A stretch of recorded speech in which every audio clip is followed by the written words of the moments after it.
Good afternoon, everyone, and welcome to this meeting of the Barbican Residential Committee. My name is Rhys Campbell and I'm clerk to this committee. Please note that this meeting is being live streamed and recorded. Recording of the public meeting will be available on the corporation's website following the end of this meeting for up to 1 civic year. Chair. Good afternoon, everybody. Welcome, members, and welcome to members of the public who are observing.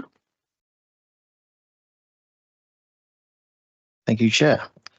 First item today on today's agenda is apologies. Apologies have been received from Tim McNally in advance of this meeting. Chair. Thank you, Rhys. Just before we move on to the agenda, I'd like to say a big thanks to you, Rhys.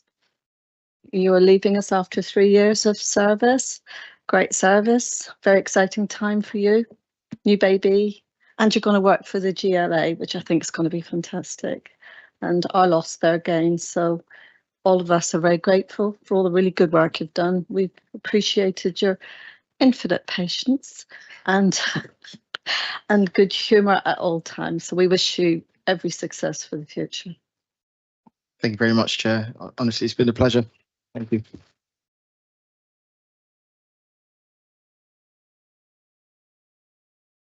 Second item today on today's agenda is members' declaration under the Code of Conduct in respect of items on the agenda. No declarations have been received in advance of this meeting. Do members have anything that they wish to declare? Nope. Moving on to agenda item 3, minutes. This item is for decision on pages 5 to 12. I've received no comments in advance of this meeting. Do members have any comments on their accuracy?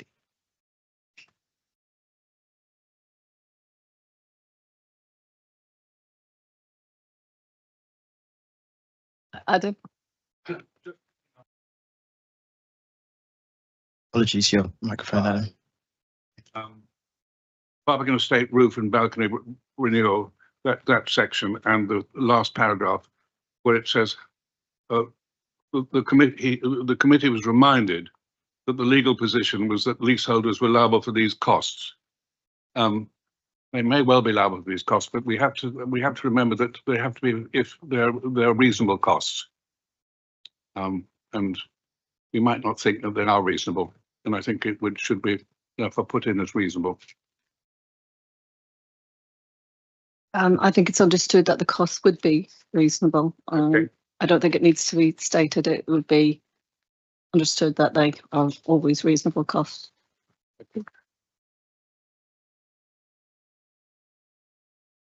Are members fine to approve the minutes? Yep.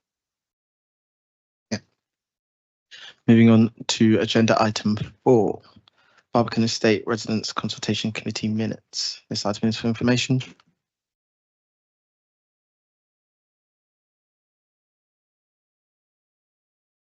Hello, I've got a microphone that works. Yeah. Welcome, Joe. Thank you. Right. Despite a few issues with the papers and remote access, the meeting we had on the 3rd of November was rather smoother than previous meetings. We were presented with examples of progress across a number of areas, which was very encouraging. Also pleased that the expert witness is starting today. They're on our roofs as we speak. So I think it was a positive meeting overall.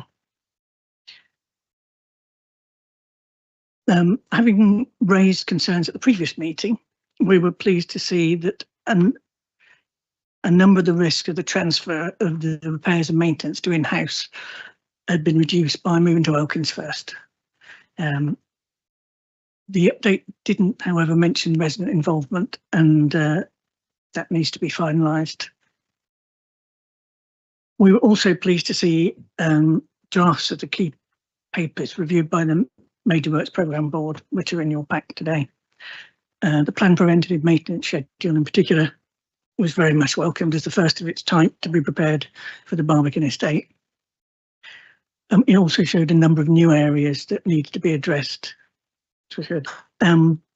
We were advised that by the director that a planned external review would be undertaken about 18 months after within the next 18 months to make sure that all areas have been covered, which is great.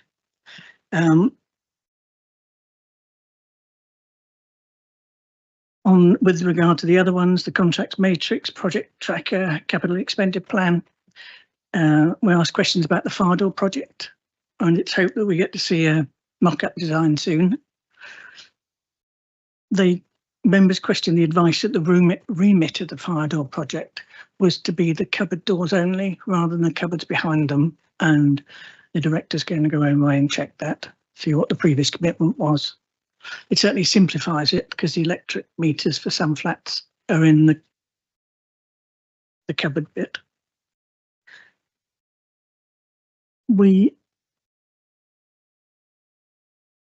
Dan talked about mapping the critical pathways of related programmes and project interdependencies, and concern was expressed at the time that the team might not have sufficient time to do all this once it's all looked at together. At the time, Dan said he had sufficient staff. On a personal note, I'm not sure about that.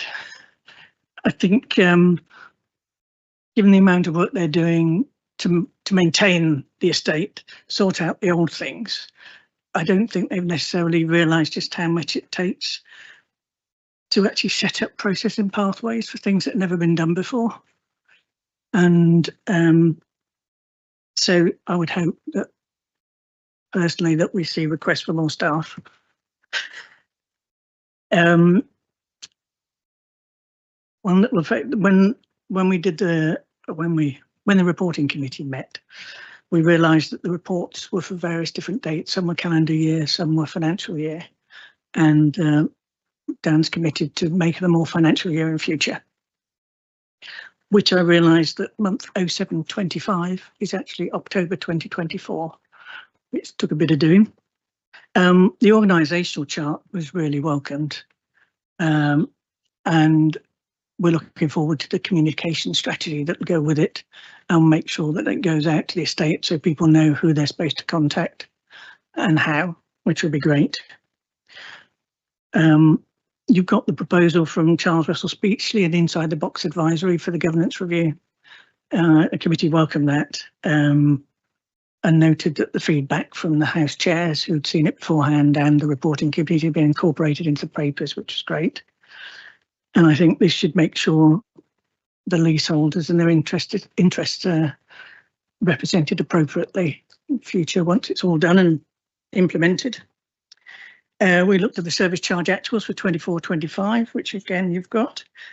If approved by the committee, then the letters will go out to leaseholders, which is a great step forward. We heard that significant progress has been made with resolving some of the issues with service charges, including some of the old heating costs. And we know that a lot of work's been done on that by Shruti, who's not here today, but her team have done some really significant work. And with the balance in payments for that in electricity made in March 26.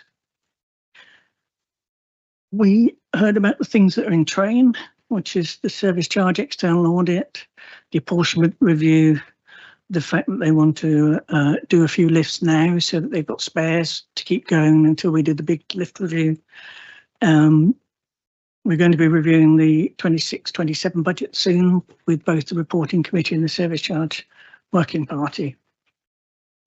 All of which are very positive things. And it seems that I wouldn't say getting into a routine, but we can see how we can get into a routine, which is great.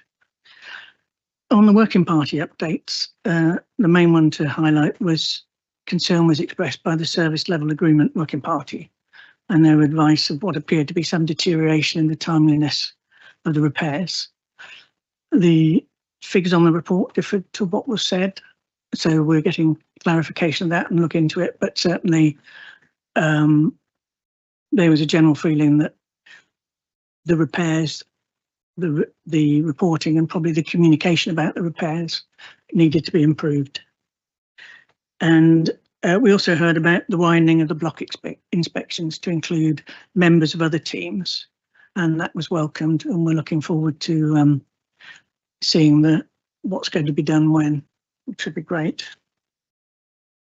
I think that was everything. Thank you. Thank you very much, Jo. That's a really comprehensive overview with lots of pluses and a few pointers for future. Helen? Yeah, thank you very much, Jo. Jo, I think I heard you say under one of the items that you thought more staff might be needed, and forgive me, I was not properly concentrating at that point. What did you think more staff might be needed for? What was the item you were mentioning? To be honest, it was a general personal view. It was raised in the context of we have a lot of projects.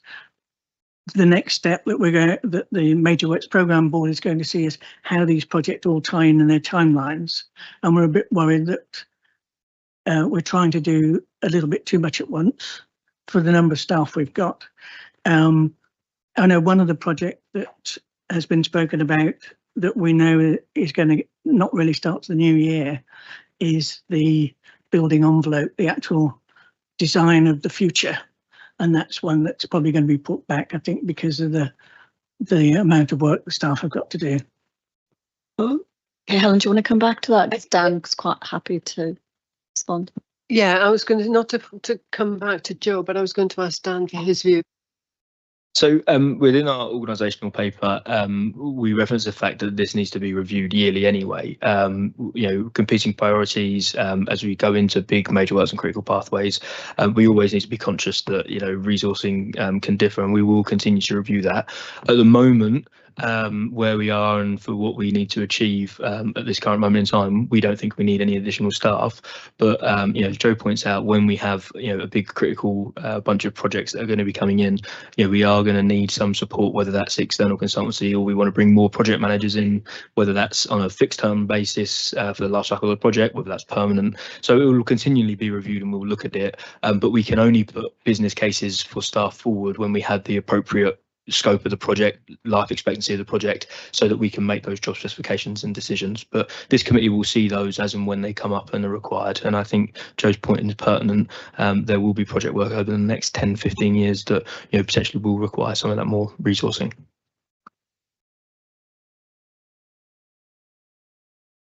Thank you very much, Jo.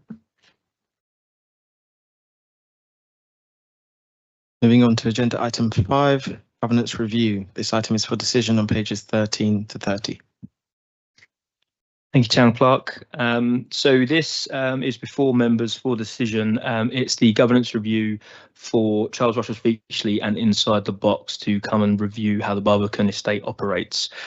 Charles Russell Speechley are a law firm and they will be embedding the statutory framework for which we are governed, which is the Landlord and Tenant Act. And then Inside the Box, where the management consultants joined with them, will be making professional recommendations on how we can then best structure all the working groups, RTA engagement, etc.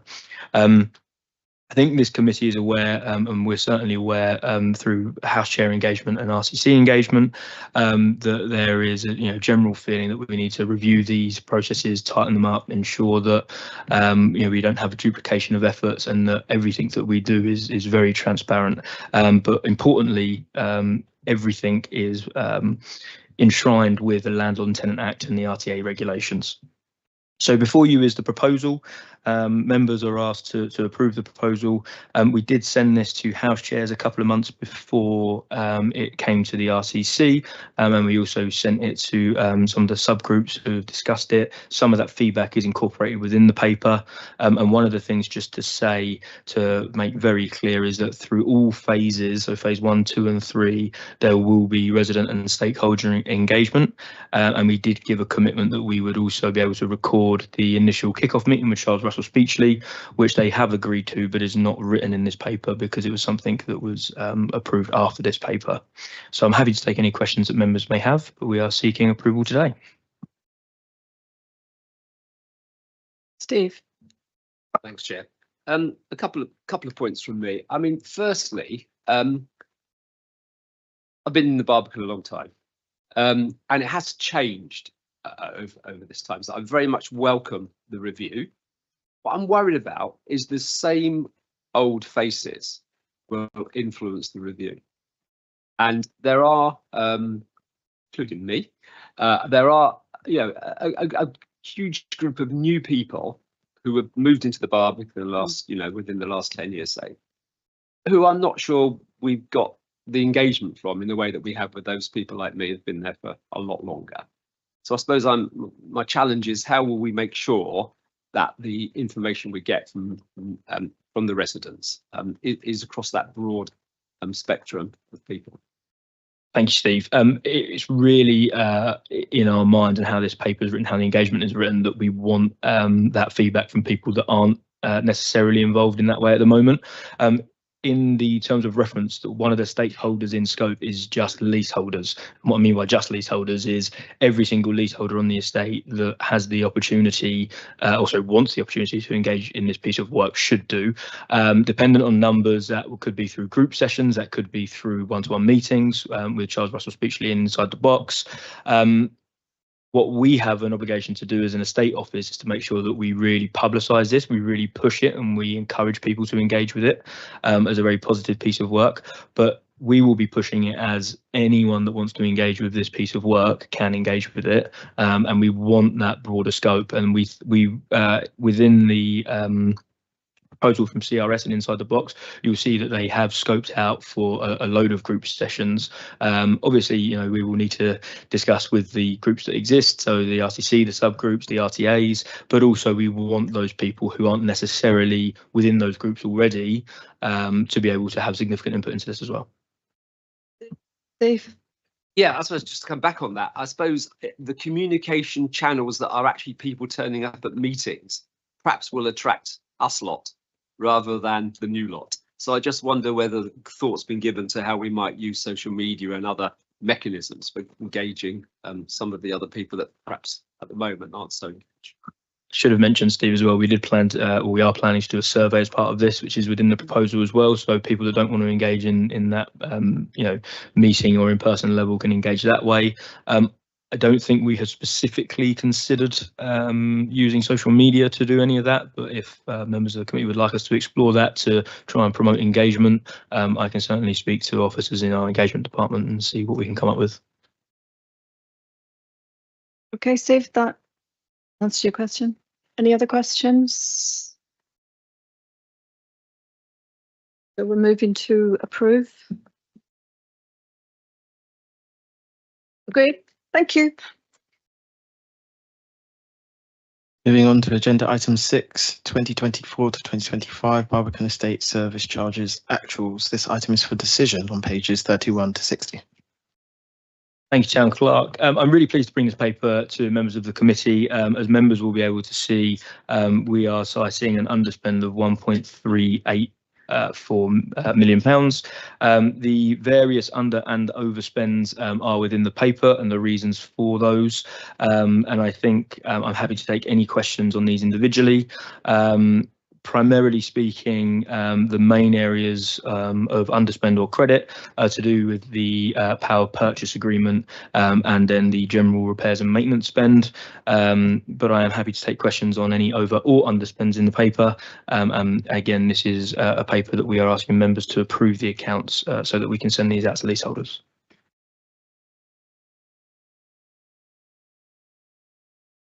Sandra.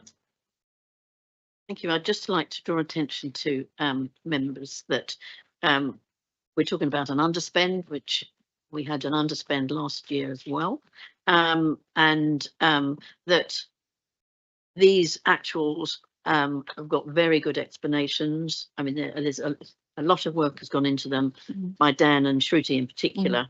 They inherited very, very, very difficult situations. So I just wanted to highlight that to members, that this is the result of a huge amount of work by Dan and Shruti and actually the Service Charge Working Party.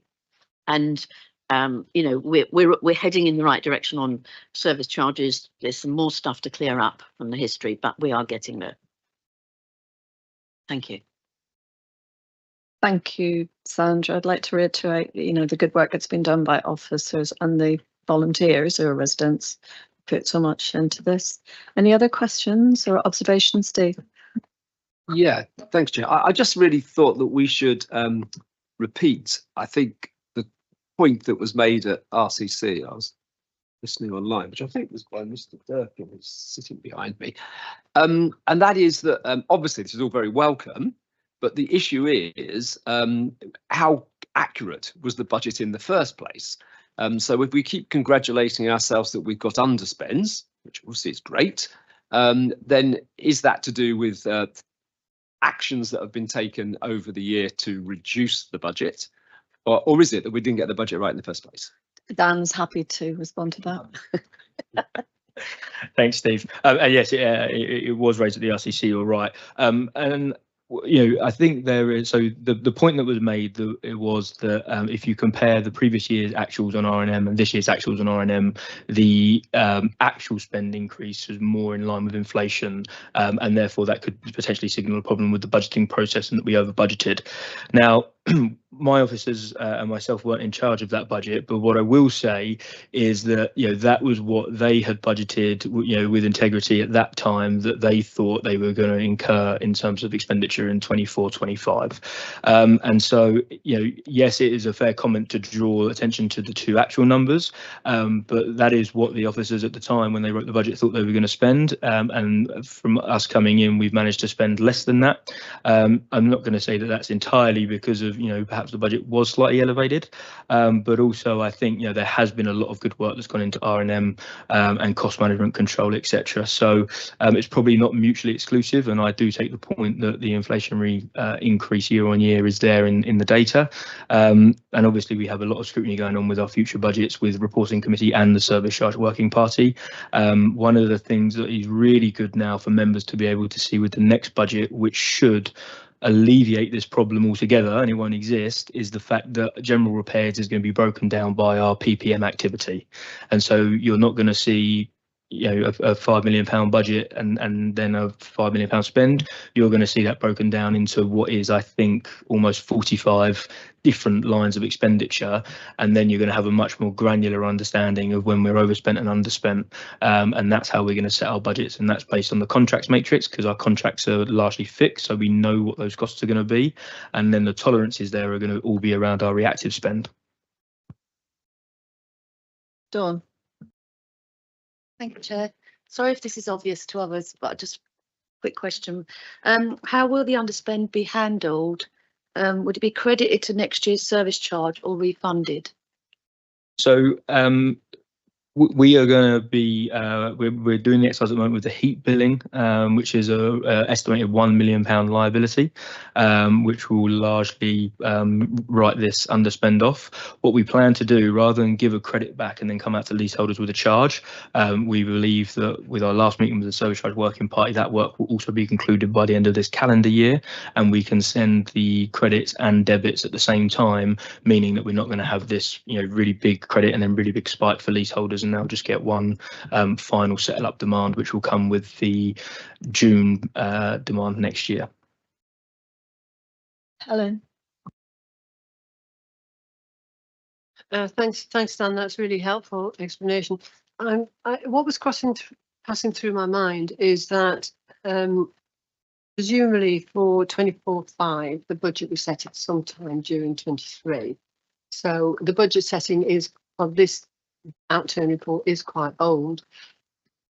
Is it going to be fair to say that, given that there are better systems in place, that we've had an officer change, that actually budget setting might be, I was going to use the word accurate, but I don't mean that to, you know, to be used in a critical sense, but that it's possible to be clearer about budget setting for future years, and that actually one of the more important comparatives will be when we're looking at outturn on 5-6 and 6-7. That's where our focus should be, to see where we are then compared to this one. Yeah, absolutely, I think that's a fair comment. I also think that, you know, with the best will in the world, a budget is a budget, and things can happen during that year. And I think our job as officers, and my job as you know, the custodian of the service charge account, is to ensure that if we have major variances, they are clearly justified and clearly detailed. That commitment I can give to you through those budgets that are upcoming and those reviews that are upcoming. The variances, you know, can happen and arise for a number of reasons. Obviously, we budget to the best of our ability. So I think the commitment that you have is that definitely you will be able to see and clearly understand if any variances arise, what they are and how they have come about. But I would be a pretty silly man to say that there won't be variances or that there wouldn't be some fluctuation in the budget. Any other questions? Are members happy to approve the for 24-25? Yes, thank you. Thank you, Chair. Moving on to agenda item 7, repairs and maintenance, in-house update on phased implementation. This item is for information on pages 61 to 68. Thank you, Town Clerk. So members will be aware from the paper that we bought and was approved at the last meeting that we are making a step change to bring the reactive repairs and maintenance service in-house. But through feedback from the RCC, the House chairs and this committee, what we've done is we've put a step change in place to bring Elkins in for a period of a minimum of 6 months to ensure that we give ourselves the appropriate amount of time to do resident engagement, planning, phasing, and ensure that we have all the systems and supporting architecture in place to set this up and succeed. We did an open meeting in St Giles, which I think some members did attend, which was attended by approximately 60 to 70 residents. And we went through essentially what residents wanted to see through this step change. Some of the key themes that were coming out were, better communication, better first-time repair rate, all the stuff that I think we're very self-aware that we need to improve. And as officers, our professional opinion is that we're going to achieve that coming through this process. The Excel sheet that you can see, which in your papers might be slightly more difficult to read, but there is also an Excel copy, I believe, that was sent to members, is all about the individual tasks that we have to do to demobilise Chigwell over the next, what is now probably month, and mobilise Elkins. And we're really focusing on winding Chigwell down already and ramping Elkins up so that we don't have this short, sharp stop date and then the handover of 50-60 jobs, and that's going to cause problems for everyone. So already we're working through that, and if members have any questions on the individual lines, either in this meeting or if you want to grab me or one of my officers after, we'd be happy to talk to you about them. And then we've got another couple of engagement sessions that we're going to do before the end of this year, including a resident survey to help shape the service architecture for bringing the repairs in-house at some point next year. And we're going to be very public about what success and failure looks like. I think that was one of the big things that members and of this committee, the RCC and House chairs, wanted us to set out quite clearly was how will we know in 6 months or a year's time whether bringing this repair service in-house is working or is not, and then what are we going to do about that. So I'm happy to take any questions that members may have. Any questions? Okay, so we're happy to note the contents of this report. Thank you. Thank you, Chair. Moving on to agenda item 8, report of Major Works Programme Board. This item is for information on pages 69 to 84. Thank you, Town Clerk. This report probably signifies, some of the major work that my department has been doing. In your appendix here, you have the planned preventive maintenance programme, the contracts matrix, and the capital expenditure plan in draft format for the Barbican estate. And within the paper itself, it explains what those items are. The planned preventive maintenance programme is a list of all of the assets across the Barbican estate, who's maintaining them, how often they are maintained. And you can see there's some columns that are still to be populated around cost, which is why that they are draft. The contracts matrix then sits behind that, and that tells us who's doing the activity, when do we need to start working with our procurement colleagues if we need to do an extension or if we need to procure an entirely new contract altogether. And then the third one is the capital expenditure plan, and that's mapping out currently the next 11 years of major works, but will accelerate to 25, and that's things such as lifts that come to end of life cycle. The key feature of this tool, not only for officer planning, so that we can deliver projects as and when we know that assets get to their end of life, cyclical maintenance routines, etc. But actually it's for leaseholders to have a copy so that they can start planning their own financial planning.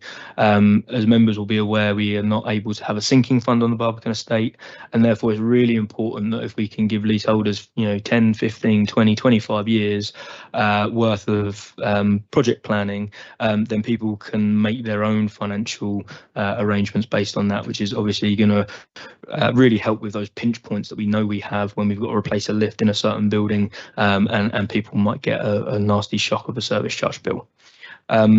There is also a project tracker attached to this, which the Major Works Programme Board discuss, and the Major Works Programme Board did receive a compliance tracker as well. That's not come to this committee because there is a lot more work that needs to be done, but we're hoping to bring that in the first meeting of next year. Happy to take any questions.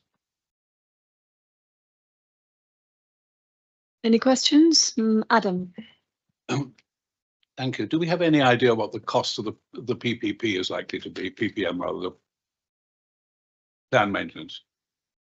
So when we go to the budget setting with a service charge working party, that will break out a lot of the activity that is within that yearly schedule.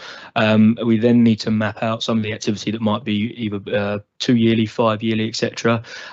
So this document doesn't have a total value as it sits today, but will be used to inform all of our financial budgets, etc., moving forward. Any other questions? Members happy? Helen? Sorry. Dan, I wonder if you can say a bit more about that. I suppose what's in my mind is I'm clearly thinking about the issues in social housing, and I know it's quite different to the Barbican estate, but the programme, the ongoing programme for repairs and maintenance is absolutely critical, isn't it, to ongoing. And whilst the Barbican is not in the same state as some social housing, it nevertheless has perhaps not had the level of investment over the years that we might have liked to have seen.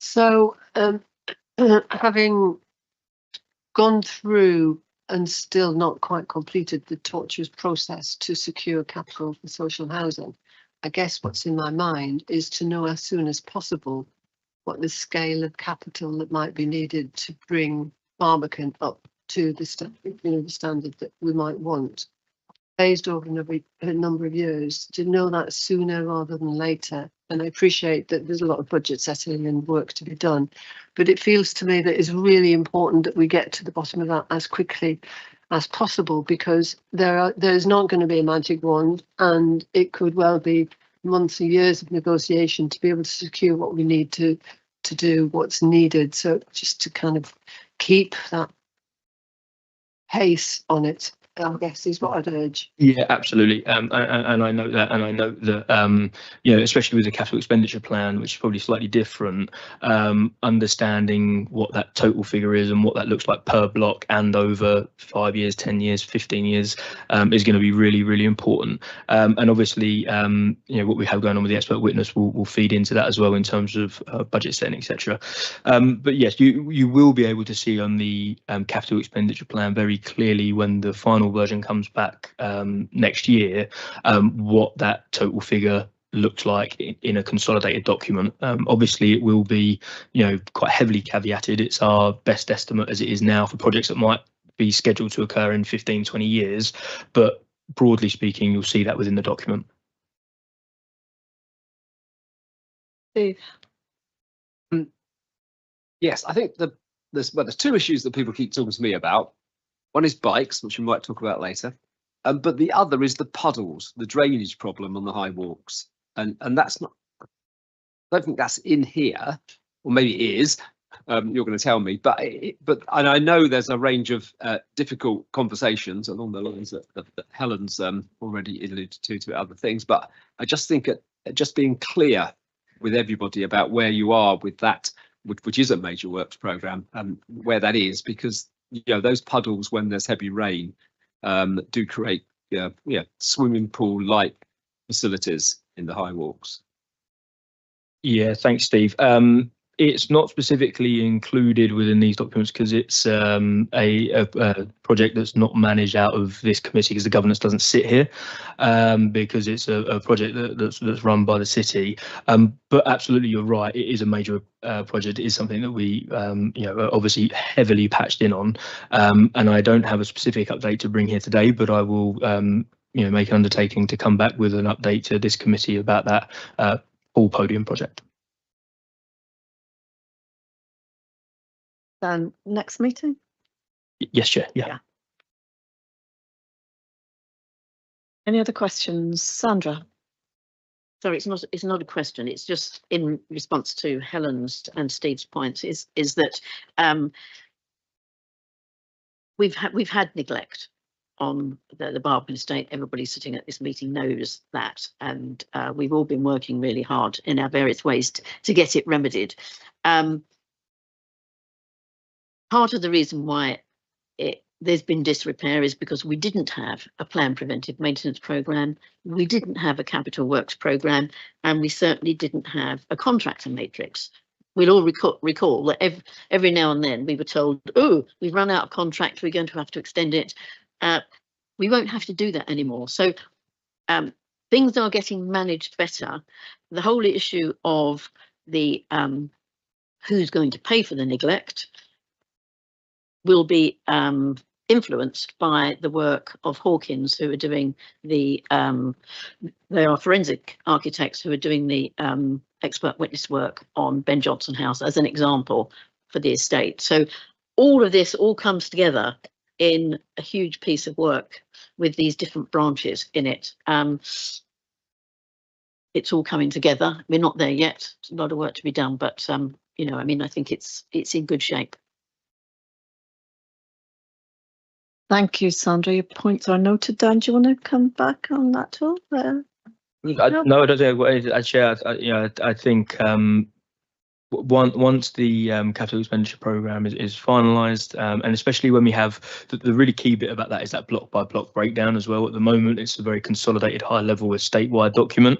But when we've actually broken that down into Thomas More House or Andrew's House or each individual block, it becomes much more meaningful to the house chair, to the block, and then people can really start to make their own financial plannings and ongoing commitments in that way. Thank you. Any other questions? Are we happy to note the contents of this report? Thank you. Clark. Thank you, Chair. Moving on to agenda item 9, report of the reporting committee. This item is for information on pages 85 to 88. Thank you, Town Clerk. The reporting committee's work has been noted in several reports here. The only thing to add is just to echo what the chair of the RTC said, is that we're going to make the step change to ensure that we're not talking about different year-end and quarter dates. So we are governed by the lease. The lease has the financial year, and therefore we will be using the financial year in all subgroups moving forward. Any questions? I'd just like to note that Joe, RCC, asked for change of meeting times for 2026, and the town clerk looked at this to see if it was possible. It's not possible for next year, but we're certainly looking at the timing of meetings for 2027. The town clerks did look at it, but it just wasn't possible for next year. But it's the timing, it's the sequencing of the BRC and the RCC meetings over time, so that it makes sense if you're in the RCC.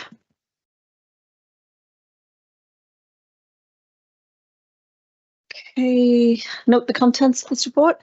Okay, thank you. Clark. Moving on to agenda item 10, Barbican Estate Office Organisational Chart. This item is for information on pages 89 to 100. Thank you, Town Clerk. So in front of members, you have a copy of the Barbican Estate Office organisational chart.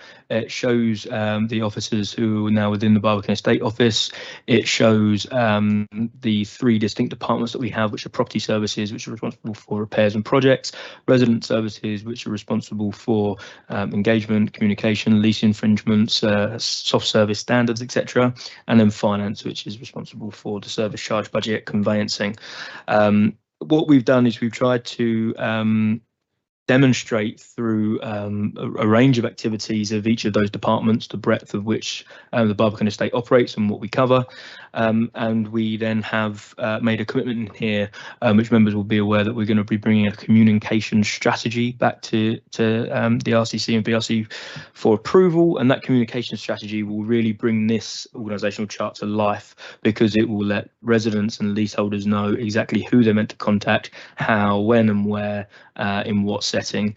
So that communication strategy that will sit behind this will really bring it to life for residents. And we're committing to do that in Q4, which I got wrong in the last meeting because I said Q1, Q4, which is January to March 2026. I'm happy to take questions on this. It also references the app. Members of this committee actually might not be aware, to our left we have Curtis Bannister Pond, there you go, who is our head of resident services, and has been engaging with Spike to try and get the app over the line.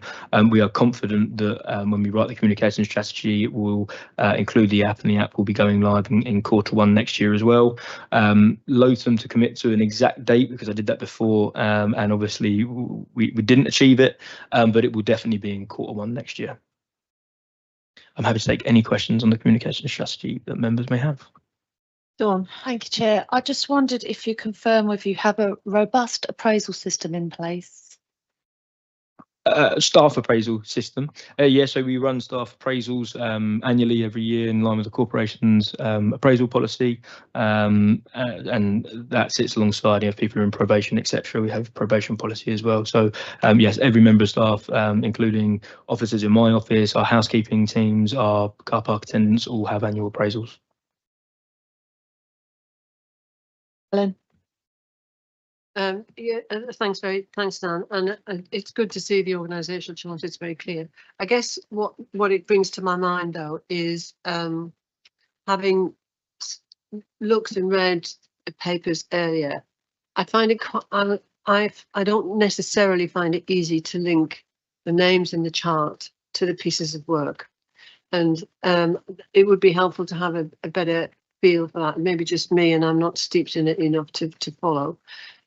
First thing, and the second thing is that I'm not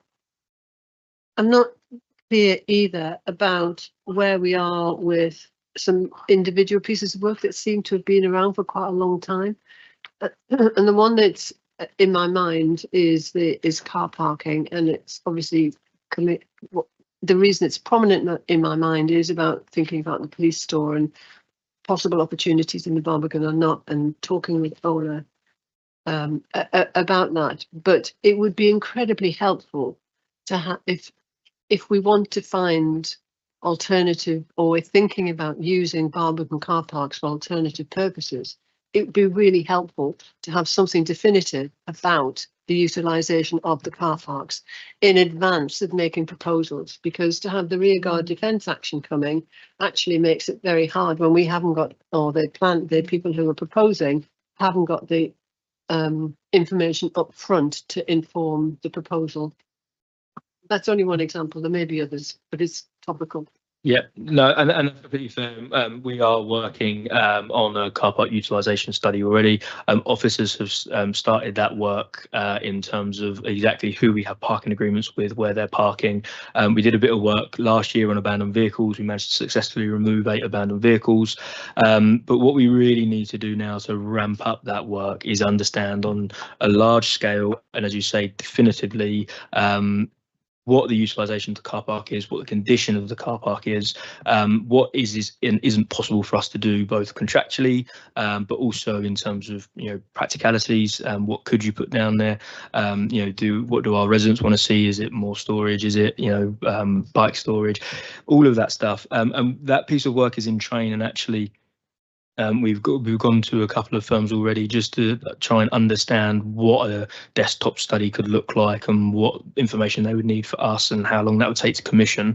Because what we really need from that is a very clear understanding of the status, but then also what you may have with utilisation issues is you have 3 cars in the big gap and then 3 cars, and it's all around what does that actually look like? Can that be consolidated into a place over here, and then what could you possibly do with that space? Could you put bike stores there, etc.? So we are looking at that piece of work. I would anticipate that we will come back with a proposal to commission something early next year.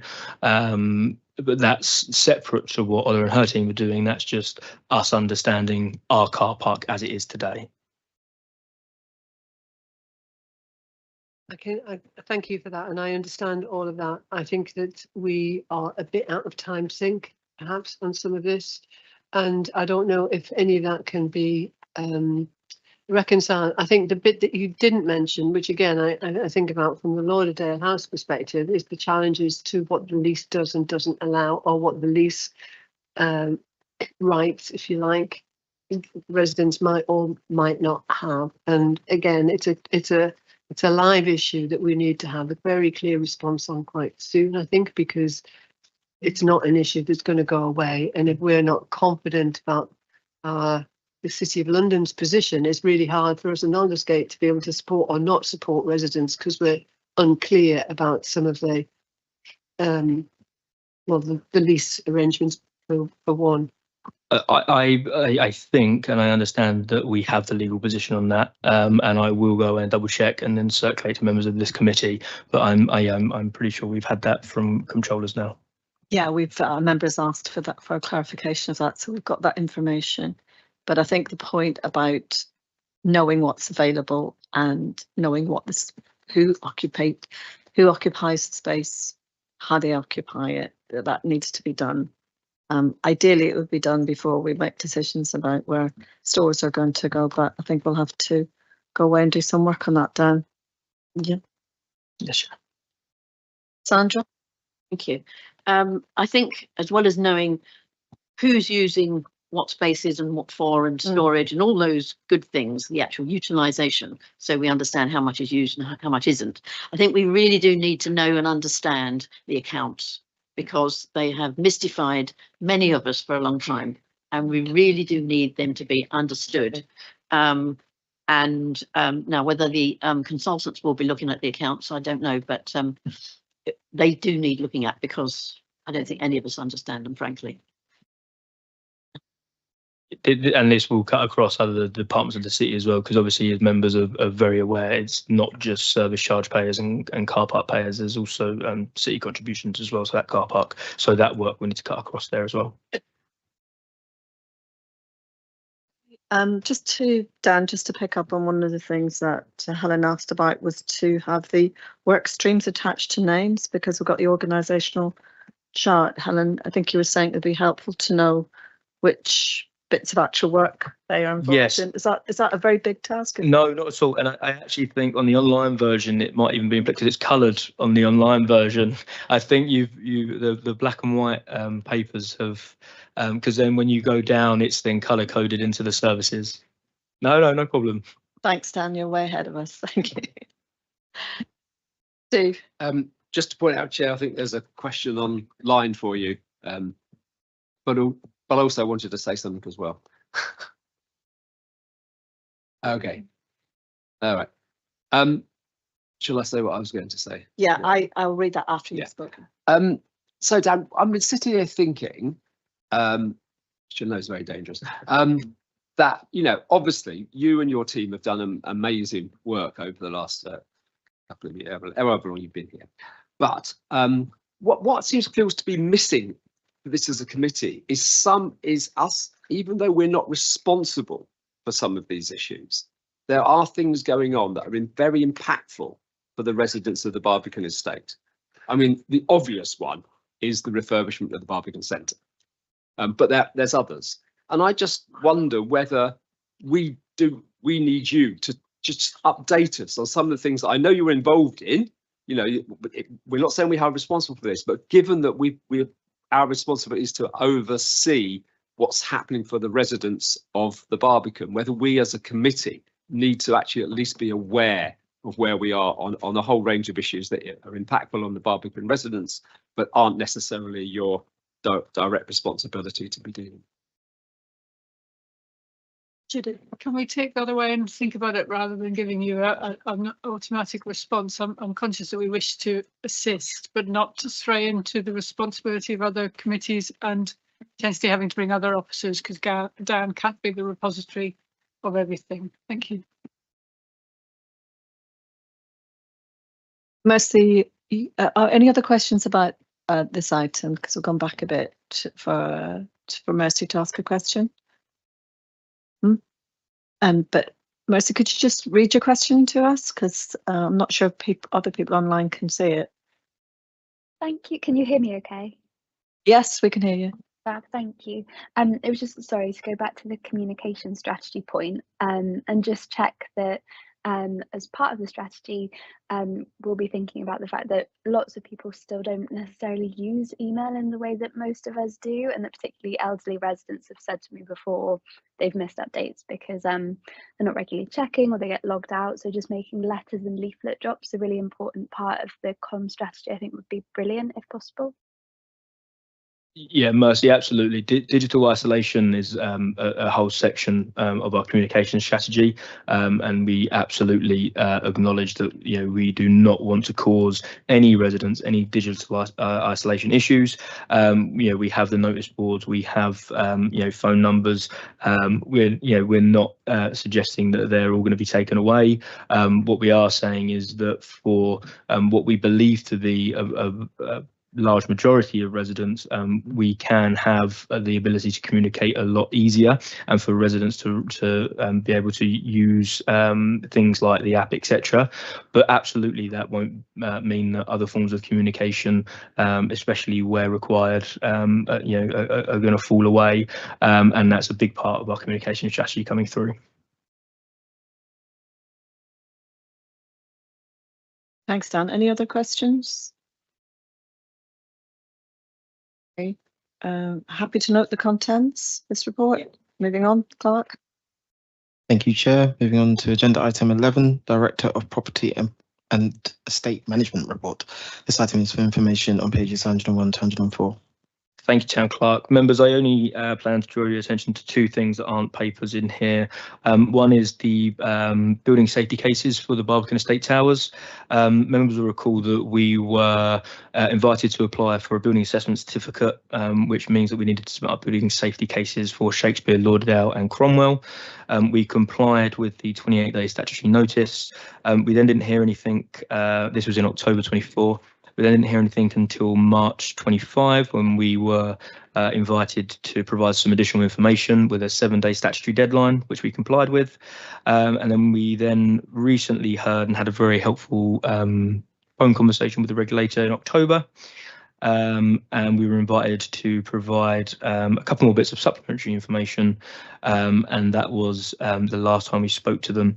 There will not be any more invitations for supplementary information, so we will either receive our building assessment certificates or not. And just for members of this committee to be aware, although we had very positive engagement with the building safety regulator, we obviously contingency planning for if we were not to get them as well. If we weren't to get them, in reality, it means that we'd have to put 3 notices up, one in each tower, from the building safety regulator to say that we were invited to apply, we applied and we weren't successful. And then we would be invited to start the process all over again. Now, we don't believe that is going to happen. As I say, we had some very positive engagement with the regulator, but obviously we can't make representations on their behalf, and that's why we have to plan for the worst case scenario. And then the only other point was the service charge apportionment review, just to say that this is noted in the work of the Service Charge Working Party and Reporting Committee, and we are committed to next year doing a wholesale apportionment review, just to make sure that all the numbers are adding up to 100%. Sandra. Thank you. Do you have any idea how the building safety regulator is getting on? What sort of percentages do they approve and disapprove, if you know? So the last reading, which was about 6 weeks ago, 74% of people that had applied for building assessment certificates had not been granted them.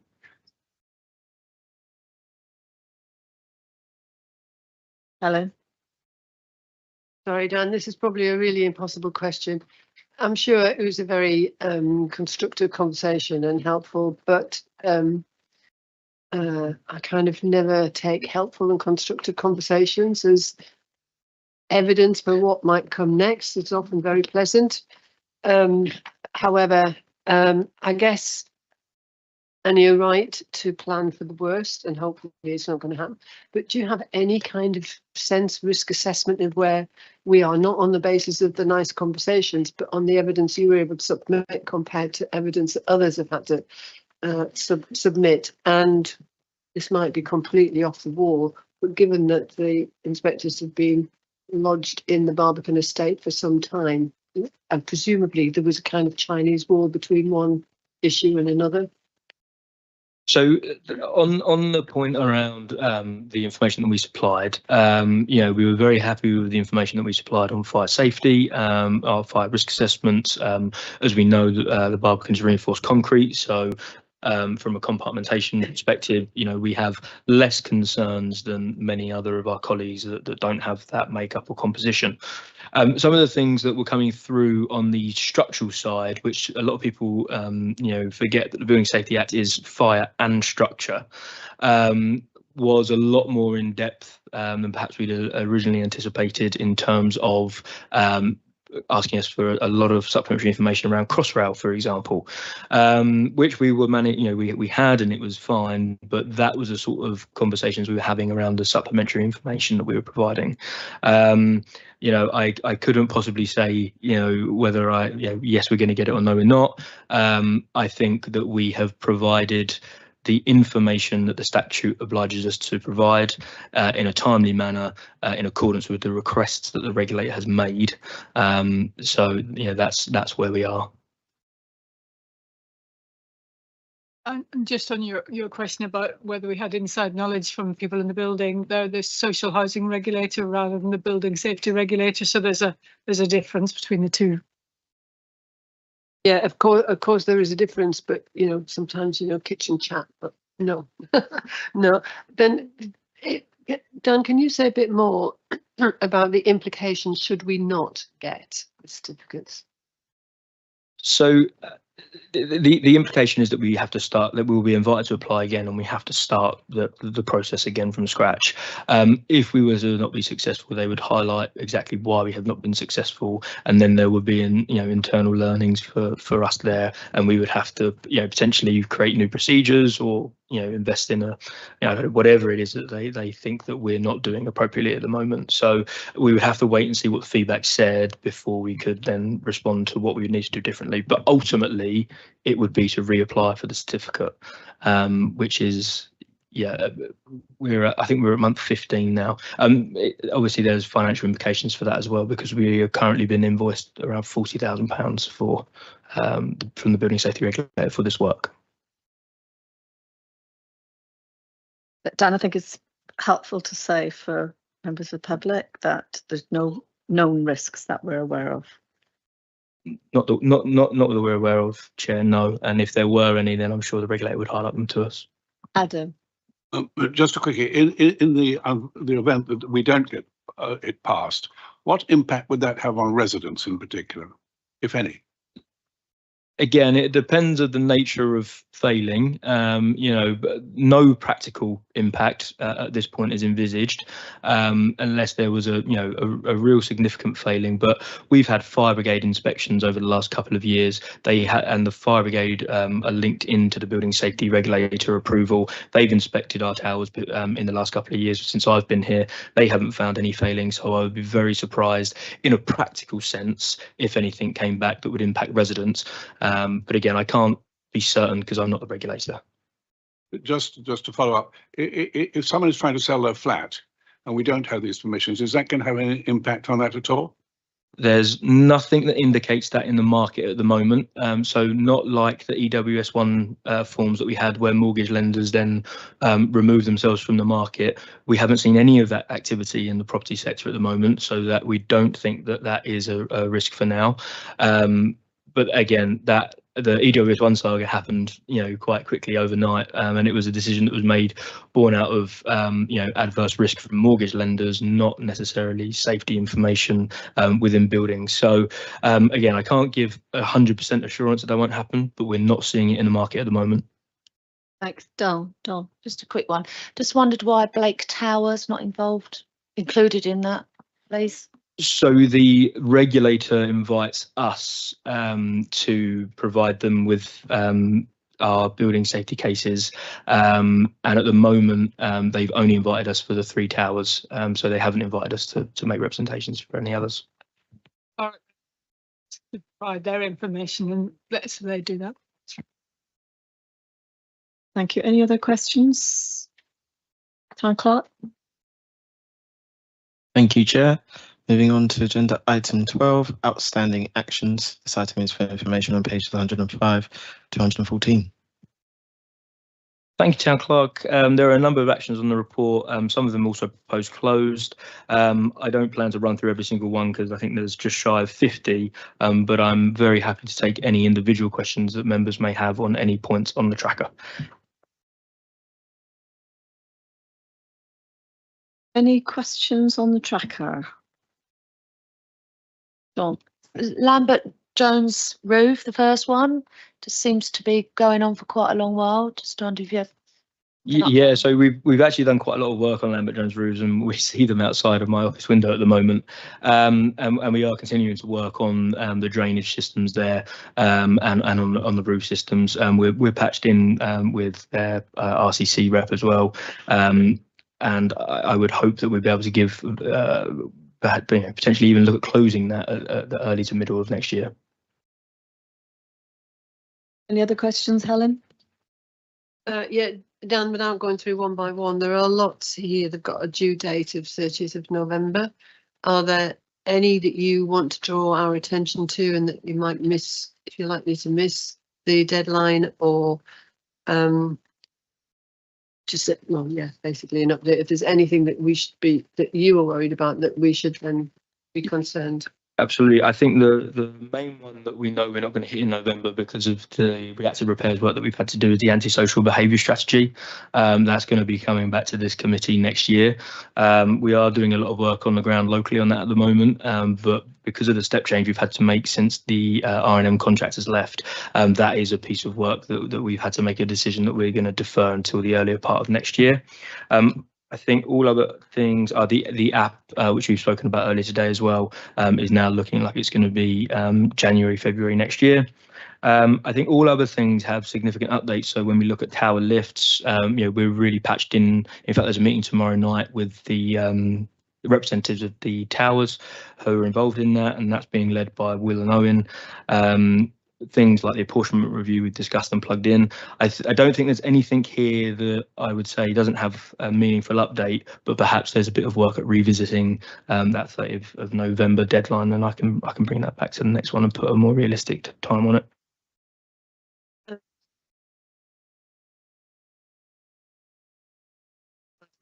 First of all, you said antisocial behaviour next year, and then you got it to early next year. Can we say in Q4? Can we pin it down? Yes.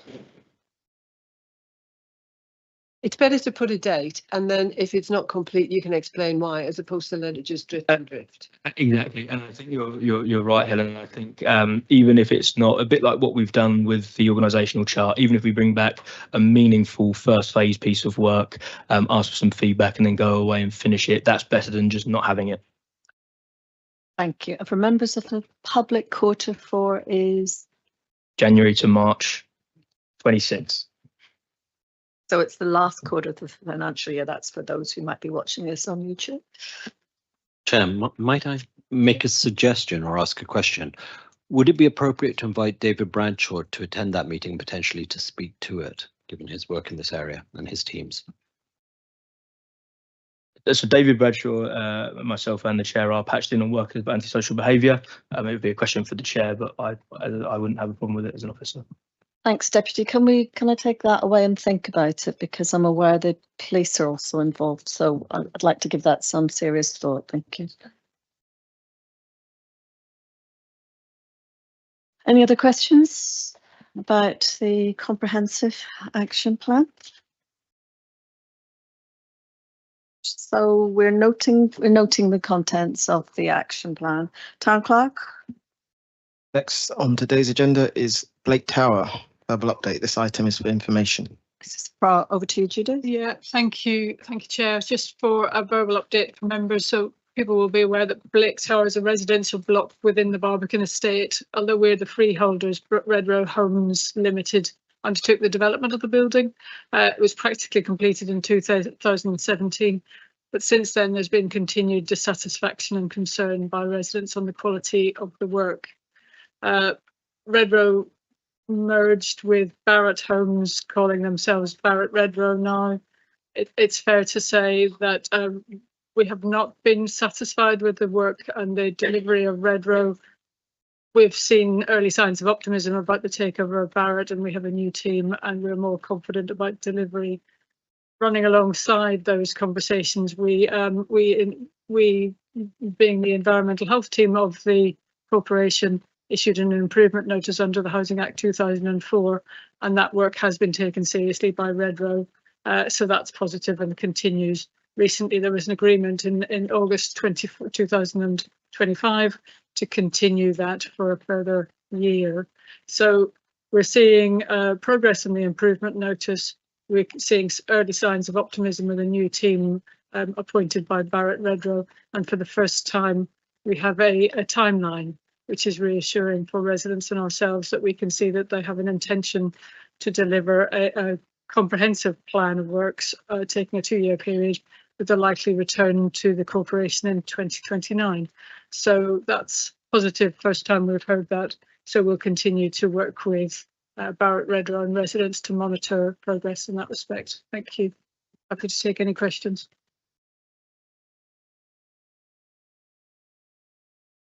No questions. Thank you, Judith. Town Clerk.